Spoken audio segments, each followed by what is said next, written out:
ಓಂ ಶ್ರೀ ಗುರುಭ್ಯೋಂ ನಮಃ. ನಮಸ್ಕಾರ ವೀಕ್ಷಕರೇ, ನಾನು ನಿಮ್ಮ ಪಂಡಿತ್ ಶ್ರೀ ಆರ್ಎಂ ಭಟ್. ವೀಕ್ಷಕರೇ, ಸಾವಿಲ್ಲದ ಮನೆಯನ್ನು ಹುಡುಕುವುದು ಎಷ್ಟು ಕಷ್ಟವೋ ಸಮಸ್ಯೆಗಳಿಲ್ಲದ ವ್ಯಕ್ತಿಯನ್ನು ಹುಡುಕುವುದು ಅಷ್ಟೇ ಕಷ್ಟ. ಯಾಕೆ ಅಂದರೆ ಜೀವನದಲ್ಲಿ ಪ್ರತಿಯೊಬ್ಬರಿಗೂ ಒಂದಿಲ್ಲ ಒಂದು ರೀತಿಯ ಸಮಸ್ಯೆಗಳು ಇದ್ದೇ ಇರುತ್ತವೆ.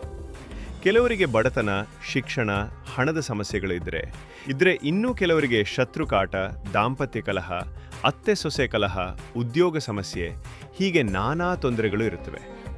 ಈ ಎಲ್ಲ ಸಮಸ್ಯೆಗಳಿಗೆ ಪರಿಹಾರ ಹುಡುಕುವ ಪ್ರಯತ್ನದಲ್ಲಿ ಕೆಲವರು ದೇವರ ಮೊರೆ ಹೋಗುವುದು ಸಹಜ. ಆದರೆ ತಮ್ಮ ಜನ್ಮ ದಿನಾಂಕ ಮತ್ತು ಜಾತಕದ ಅನುಸಾರ ಅಥರ್ವಣ ವೇದದ ಯಂತ್ರಮಂತ್ರ ಶಕ್ತಿಯಿಂದ ಶಾಸ್ತ್ರೋಕ್ತವಾಗಿ ಪರಿಹಾರ ಪಡೆದುಕೊಂಡಲ್ಲಿ ಮಾತ್ರ ಈ ಎಲ್ಲ ಸಮಸ್ಯೆಗಳಿಗೆ ಶಾಶ್ವತ ಪರಿಹಾರದೊಂದಿಗೆ ದೇವರ ಅನುಗ್ರಹ ಪಡೆಯಲು ಸಾಧ್ಯ. ನಿಮ್ಮ ಯಾವುದೇ ಸಮಸ್ಯೆಗಳಿಗೆ ಶೀಘ್ರ ಪರಿಹಾರ ಪಡೆದುಕೊಳ್ಳಲು ನಮ್ಮನ್ನು ಸಂಪರ್ಕಿಸಿ. ನಿಮ್ಮ ಯಾವುದೇ ಸಮಸ್ಯೆಗಳಿಗೆ ಪರಿಹಾರ ಬೇಕಿದ್ದಲ್ಲಿ ನಮ್ಮ ದೂರವಾಣಿ ಸಂಖ್ಯೆಯಾದ 9980997031 ಕರೆ ಮಾಡಿ ಶಾಶ್ವತವಾಗಿ ಪರಿಹಾರ ಪಡೆದುಕೊಳ್ಳಬಹುದು. ನಮಸ್ಕಾರ.